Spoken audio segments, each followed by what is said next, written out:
DJ Minister. Minister, iwewe Minister, ambapata jini, DJ Magiti, DKT.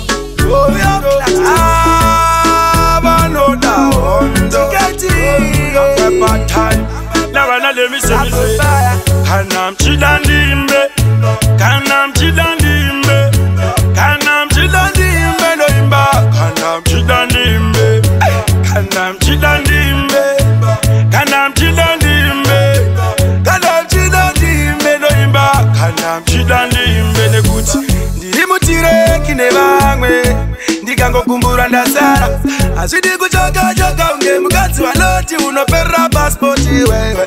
Ndimutire kinevangwe, ndikango kumbura ndasara, azidi kuchoka choka na when I did so, Kanam Chilandimbe, imba, Kanam Chilandimbe.